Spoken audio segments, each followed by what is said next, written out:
जय हिंद साथियों, welcome to my YouTube channel. Bihar police के लाइव क्लास में आप सभी का स्वागत है और उम्मीद है कि आप सभी इस लाइव क्लास से ज़रूर जुड़ गए होंगे। आपको मालूम होगा कि बिहार पुलिस की एग्ज़ाम की जो तैयारी है बहुत तेज़ी से हो रही है और अगर आप भी तेज़ी नहीं करते हैं तो फिर आपका सिलेक्शन नहीं होगा। और आप सभी जानते हैं कि बिहार पुलिस का जो 1 अक्टूबर का एग्ज़ाम हुआ था जिसको रद्द कर दिया गया, उसमें किस प्रकार से क्वेश्चन पूछे गए थे और जो एग्ज़ाम में बैठे थे उनको खुद मालूम होगा कि वो कितने सही किए थे, समझे कि नहीं। तो इस बार 80 करना चाहते हैं, 80+ स्कोर करना चाहते हैं तो आपको मेहनत करना होगा।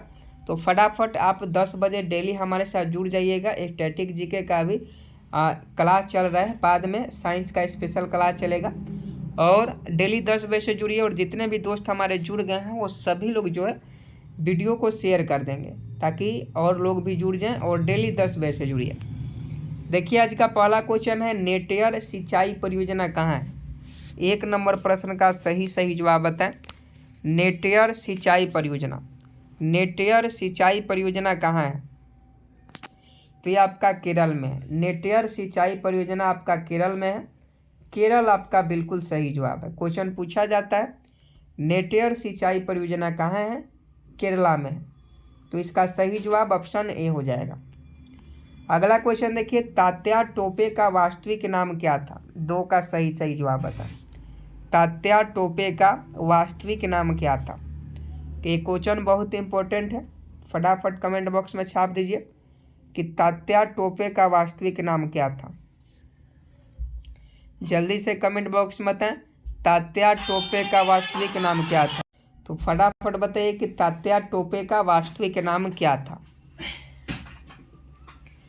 देखिए 2 का अगर आप ऑप्शन सी बता रहे हैं रामचंद्र पांडुरंग, तो आपका बिल्कुल सही जवाब है। तात्या टोपे का जो वास्तविक नाम था वो रामचंद्र पांडुरंग था। 2 का ऑप्शन सी बिल्कुल सही जवाब है। आगे देखिए, डालमा अभ्यारण्य किस राज्य में स्थित है? 3 का फटाफट सही जवाब बता। डालमा अभ्यारण्य किस राज्य में स्थित है? डालमा अभ्यारण्य किस राज्य में स्थित है? ये आपका झारखंड में है। झारखंड आपका बिल्कुल सही जवाब है। डालमा अभ्यारण्य किस राज्य में स्थित है? झारखंड में है। ऑप्शन बी बिल्कुल सही जवाब है। अगला क्वेश्चन देखिए, सोलंकी वंश का संस्थापक कौन था? बहुत इंपॉर्टेंट क्वेश्चन है। 4 का सही जवाब बताएं। सोलंकी वंश का संस्थापक कौन था? I am waiting for your answer. Solanki वंश का संस्थापक कौन था? ये मूलराज प्रथम था। आप सभी जानते हैं सोलंकी वंश का जो संस्थापक था मूलराज प्रथम था। सोलंकी वंश का संस्थापक कौन था? मूलराज प्रथम था। ऑप्शन ए बिल्कुल करेक्ट है। आगे देखिए, माप तौल की दशमलव प्रणाली किस देश की देन है? 5 का सही जवाब बता। माप तौल की दशमलव प्रणाली किस देश की देन है? जल्दी से बता। माप तौल की दशमलव प्रणाली किस देश की देन है? तो ये फ्रांस की है। माप तौल की दशमलव प्रणाली जो है फ्रांस की देन है। 5 का ऑप्शन सी बिल्कुल सही है। आगे देखिए, किसे चीन का राष्ट्रपिता कहा जाता है? राष्ट्रपिता जैसे भारत के राष्ट्रपिता जो है महात्मा गांधी को कहा जाता है, MK गांधी को, समझे कि नहीं। किसे चीन का राष्ट्रपिता कहा जाता है? तो ये आपका डॉक्टर सनायत सेन को, डॉक्टर सनायत सेन को चीन का राष्ट्रपिता कहा जाता है। अगला क्वेश्चन देखिए, अहमद शाह अब्दाली का वास्तविक नाम क्या था? 7 का सही जवाब बता। अहमद शाह अब्दाली का वास्तविक नाम क्या था? तो ये अहमद खान था।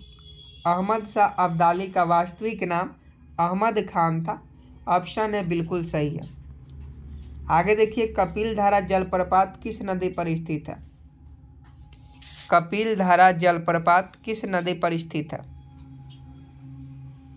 तो ये आपका नर्मदा नदी पर है। नर्मदा नदी आपका बिल्कुल सही जवाब है। कपिल धारा जलप्रपात किस नदी पर स्थित है? नर्मदा नदी पर स्थित है। 8 का अगर आप ऑप्शन बी बता रहे हैं नर्मदा नदी, तो आपका बिल्कुल सही जवाब है। आगे देखिए ऑफिसर्स ट्रेनिंग एकेडमी कहाँ स्थित है। ऑफिसर्स ट्रेनिंग एकेडमी कहाँ स्थित है, तो ये जो है चेन्नई में है। The officers training academy Chennai में है। 9 का ऑप्शन है बिल्कुल सही जवाब हो जाएगा। आगे देखिए चिल्का झील किस लिए प्रसिद्ध है, 10 का सही जवाब बता। चिल्का झील किस लिए प्रसिद्ध है, तो आप सभी जानते हैं झींगा पालन के लिए। झींगा पालन के लिए चिल्का झील जो है वो प्रसिद्ध है। क्वेश्चन पूछा जाता है चिल्का झील किस लिए प्रसिद्ध है, झींगा पालन के लिए। आगे देखिए दुनिया के मजदूरों एक हो का नारा किसने दिया था। दुनिया के मजदूर एक हो का नारा किसने दिया था।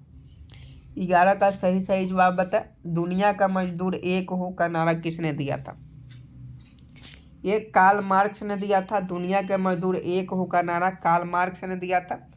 सही जवाब ऑप्शन सी कार्ल मार्क्स हो जाएगा। आगे देखिए भगत सिंह को फांसी की सजा सुनाने वाला न्यायाधीश कौन था, यानी जज पूछा जा रहा है कि भगत सिंह को फांसी का सजा सुनाने वाला जज कौन था। 12 का सही जवाब बताए, तो ये जेसी हिल्टन जो थे वह भगत सिंह को फांसी की सजा सुनाने वाले न्यायाधीश थे। जीसी हिल्टन बिल्कुल सही जवाब हो जाएंगे।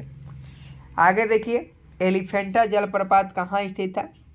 13 का सही जवाब बताएं। क्वेश्चन बहुत इंपॉर्टेंट है। एलिफेंटा जलप्रपात तो ये मेघालय में है। आप सभी को मालूम होगा कि एलिफेंटा जो जलप्रपात है ये मेघालय में स्थित है। अगला क्वेश्चन देखिए कांग्रेस का प्रथम विभाजन किस अधिवेशन में हुआ था। कांग्रेस का प्रथम विभाजन किस अधिवेशन में हुआ था, तो ये आपका सूरत अधिवेशन में हुआ था। कांग्रेस का प्रथम विभाजन किस अधिवेशन में हुआ था, सूरत में।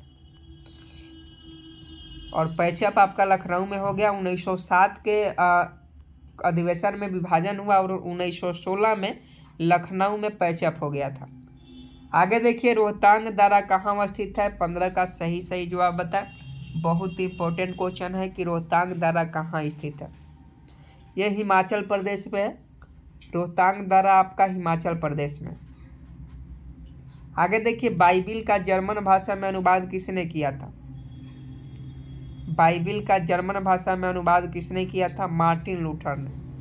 बाइबिल का जर्मन भाषा में अनुवाद मार्टिन लूथर ने किया था। आगे देखिए भारत में किस वर्ष वन्य जीव संरक्षण अधिनियम लागू हुआ। ये क्वेश्चन 1 नंबर का है, याद कर लीजिएगा, बहुत इंपॉर्टेंट है। भारत में किस वर्ष वन्य जीव संरक्षण अधिनियम लागू हुआ था, तो 1972 में। 1972 में वन्य जीव संरक्षण अधिनियम लागू हुआ था। आगे देखिए बद्रीनाथ किस नदी के तट पर बसा है, फटाफट बताएं। बद्रीनाथ किस नदी के तट पर बसा है, तो ये अलकनंदा नदी के तट पर। बद्रीनाथ जो है अलकनंदा नदी के तट पर बसा है।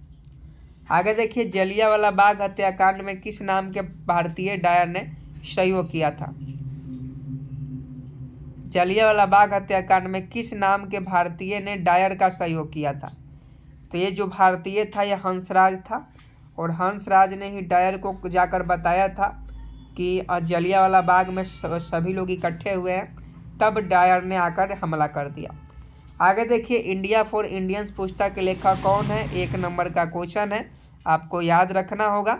इंडिया फॉर इंडियंस पुस्तक के लेखक कौन है, जल्दी से बताएं। I am waiting for your answer. और अभी तक आप इस वीडियो को लाइक नहीं किए हैं तो लाइक कर दीजिए और चैनल को सब्सक्राइब कर बेल आइकन को प्रेस जरूर कर दीजिए और 10 बजे से डेली हमारे साथ जुड़ जाइए। तो इंडिया फॉर इंडियंस पुस्तक के लेखक कौन है दोस्तों, तो ये आपका चित्तरंजन दास है। इंडिया फॉर इंडियंस पुस्तक के लेखक चित्तरंजन दास है। आगे देखिए ऑस्ट्रिया का चांसलर कौन था। 21 का सही जवाब बताए। मेटरनिख बिल्कुल सही जवाब है। ऑस्ट्रेलिया का चांसलर कौन था, मेटरनिख था। ऑप्शन बी बिल्कुल सही जवाब है। आगे देखिए गुर्जर प्रतिहार वंश का संस्थापक कौन था। 22 का सही जवाब बताएं। गुर्जर प्रतिहार वंश का संस्थापक कौन था, तो यह आपका नागभट्ट था। आप सभी जानते हैं नागभट्ट प्रथम जो था गुर्जर प्रतिहार वंश का संस्थापक था। आगे देखिए विवेकानंद को स्वामी विवेकानंद की उपाधि किसने दिया था। 23 का सही जवाब बताएं। विवेकानंद को स्वामी विवेकानंद की उपाधि किसने दिया था? तो ये देने वाला व्यक्ति महाराजा खेतरी थे। महाराज खेतरी विवेकानंद को स्वामी विवेकानंद की उपाधि दिया था। आगे देखिए, कैबिनेट मिशन किसके नेतृत्व में भारत आया था? जल्दी से बताएं, कैबिनेट मिशन किसके नेतृत्व में भारत आया था? तो कैबिनेट मिशन जो था पैथिक लॉरेंस के नेतृत्व में।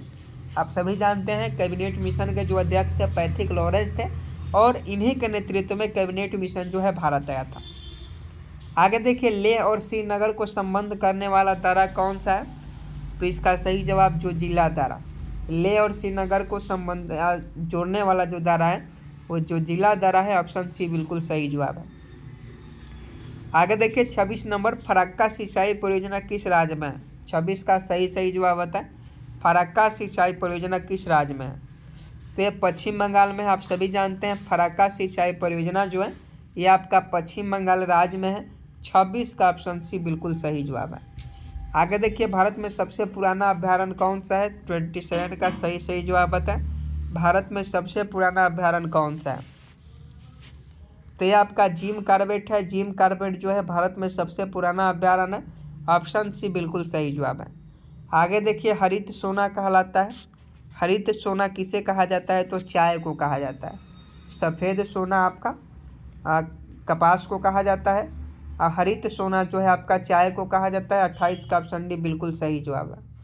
आगे देखिए, भारत में हिमालय की सबसे ऊंची चोटी कौन सी है? 29 का सही जवाब बताएं, भारत में हिमालय की सबसे ऊंची चोटी कौन सी है?